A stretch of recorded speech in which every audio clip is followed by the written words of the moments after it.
Before I decide to take it in for a CRF. Your windscreen person out to see if they can do it.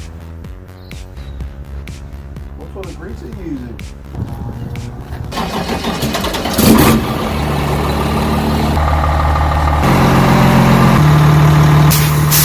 A weird cap on the top?